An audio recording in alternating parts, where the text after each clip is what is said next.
Hello, everyone. My name is Stani Dimitrova. I'm a violinist, and I'm also board member of the Bulgarian Concert Series in New York. And I'm also founder and artistic director for Philosonia Chamber Music Series. I'm very excited today to introduce to you Spencer Myer, pianist, as well as Adrian Daurov on cello. And they're not only fantastic musicians, and together we'll bring you the program America. This concert is collaboration between Bulgarian Concert Evening in New York and Philosonia. And the idea behind this concert is American music and what it represents. And I'm very grateful for the BCENY for collaborating with us. And both Adrian and Spencer have been Philosonia artists since the beginning, since the very first season. I'm so thankful for you guys. Right. So today I wanted to start our conversation with just kind of the question, which I think we often ask ourselves and others as musicians: what makes music American? What are some characteristics that are specific to American music? Which can be a tricky question, but what for you guys? Yeah. Maybe Spencer, what do you think for you? For me, it's the specific rhythm and harmony, the and it all goes back to jazz for me. Even the early American composers like Barber, who were playing the cello sonata, who was a very much a precursor to jazz, and he was very rooted in everything classical. You can still hear these kind of syncopated rhythms and this very distinct. It's extremely different from Gershwin and Copland and all the very, very American language composers that we think of. But still, there's that hint of these very, very jazzy, almost hearkening to what was going to become pop music eventually, and all of these traditional American forms in somebody like Barber. So for me, it's the rhythm and the harmony. Absolutely. Adrian, what do you think? What is it for you, American music? What are some of the traits that for you are important in American music? I think American really is the combination of all the experiences, all the ethnicities and cultures, really. And I mean, surely we can think of American music like Copland, who employed a lot of like American, truly American music, or the record Spencer is playing on this program as well. But I feel American composers really are have the culmination of all these experiences from Europe, from Asia, and it lets a composer be more individualistic to a certain point, to really be like the music is more personal experience. Not tied to any frame box, like if you're a Russian composer or a Spanish composer or French, you can think already of that kind of framework that, you have to put yourself into. But for American, it's really like what I am, what my heritage is, if I'm half Scottish or half Russian maybe, or, 5 generations American. So that kind of really makes it more personal, at least like that's what I feel. And yeah, I agree that there's a lot of jazz and influences from all kinds of different cultures and traditions in American Absolutely. music. Yeah, I totally agree with both of you. And that's why when I ask the question, I know it's a hard question sometimes to answer, because what really is American music? Again, American composers bring so much of their heritage, and most American composers have foreign heritage as well. So, and just American music is such a huge kaleidoscope of colors and just so many different It's really a voices. melting pot. Heritage is even interests or hobbies sometimes.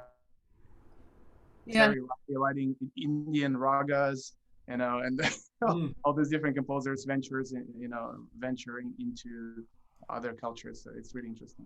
Exactly, because of the extremely rich culture of America, which is, I think that's what makes the country unique. It's really Yeah. then the music profile of the country as well is just as rich and diverse. So that's why it's so hard to like pinpoint a few characteristics. But both of you had such great insights on that. And I definitely agree that for me, when I think of American music, it's usually the rhythm, the first thing that kind of, when Dvorak came to America, then when he wrote the American String Quartet, it was all about the rhythm, the rhythms that's what he was inspired by, both by, African American music and Indian music. Again, he kind of used, I feel like the rhythm is what kind of brought out his American phase. Like that's how his American.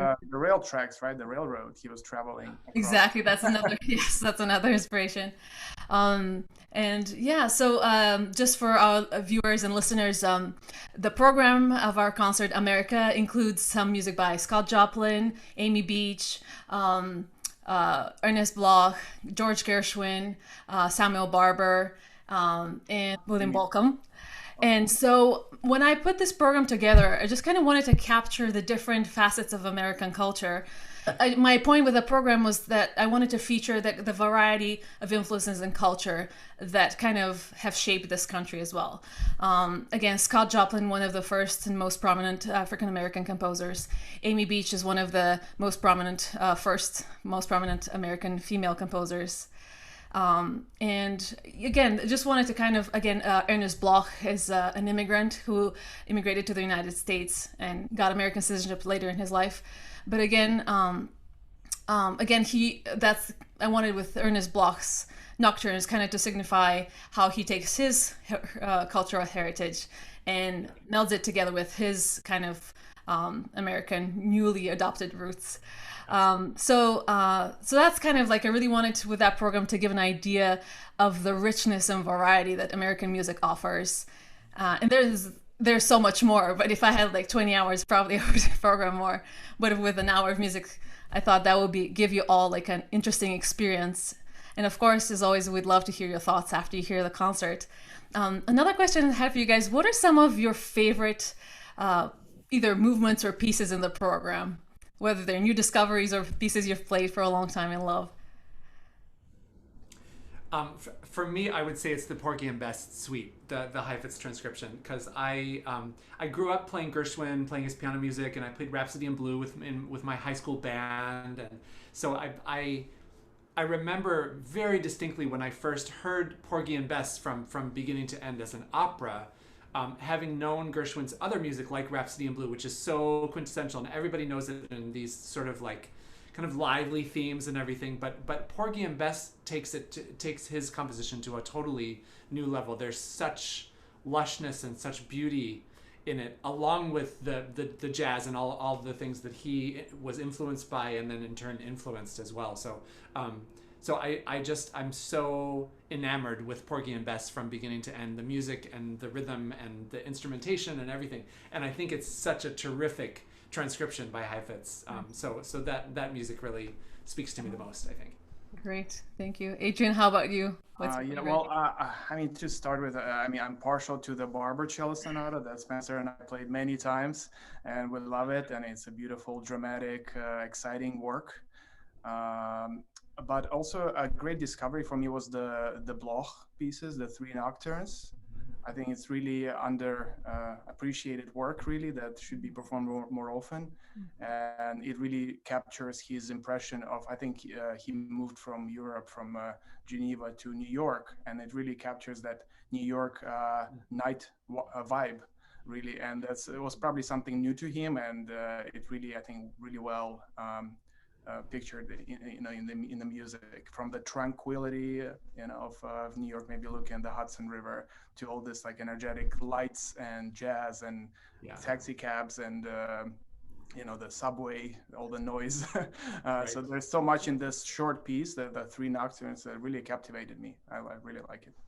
Good. Thank you. Absolutely. So that's maybe something for our viewers. You can feel free to take this cue from Adrian, kind of maybe try to imagine and connect your personal experiences of New York City with how Bloch envisions it in the three nocturnes. It's really a magical piece.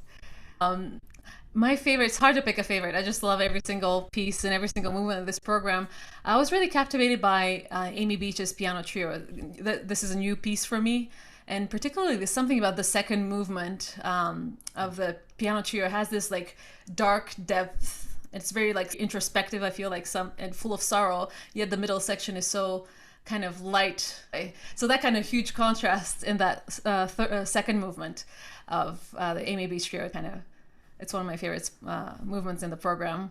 But also, of course, Porgy and Bess is just a masterpiece. Just as you said, Spencer, not only the music is great, and what Heifetz does with it for violin and piano is amazing. And I really enjoy playing on the violin characters, full-fleshed people Yes. who are characters, who have lines, who have words. So that's Yeah. really fun for me to do because usually we don't, we have more abstract cues as of what Yeah. to do. But when you have the exact like character fleshed out, the words that go along with the melody, it's a very different kind of experience, which is a lot of fun.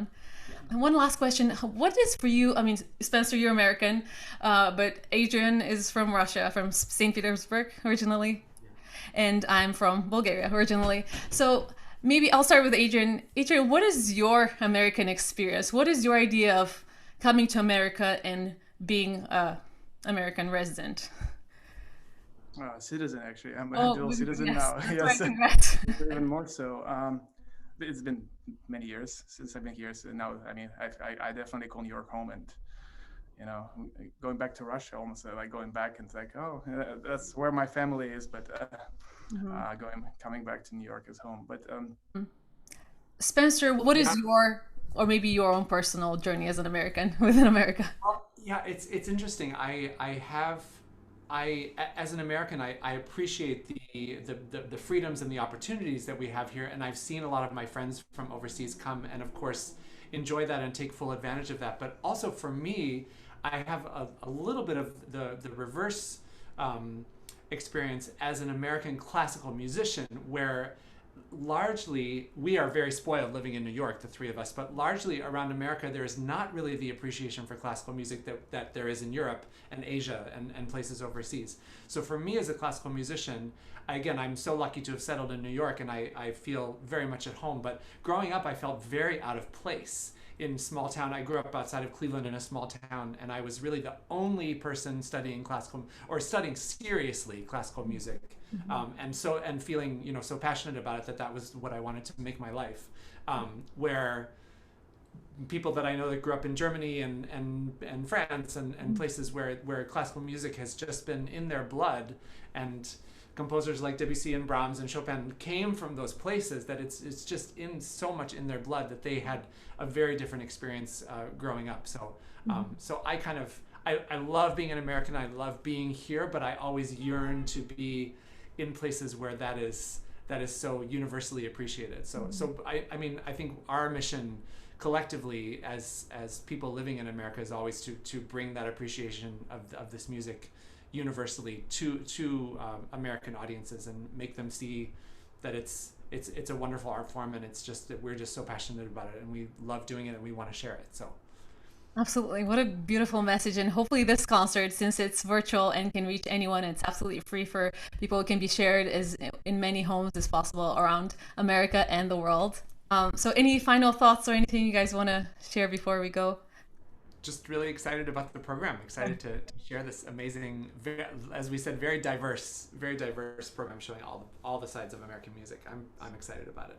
like combine works with new treasures that we discovered through this program. It's really, comes from all this like European background, and into jazz and American music. It's a really wonderful program. Looking forward to it, guys. Thank you guys for being here. Thank you for being part of Philosonia and joining me for this concert. And I really hope you join us for this concert, America. It's going to be broadcast on Tuesday, January 26th at 7 o'clock. Join us. And of course, it will be free and it'll be available for replay. So you can watch it whenever you can. Thank you and good night. Bye, guys. Bye. Take care.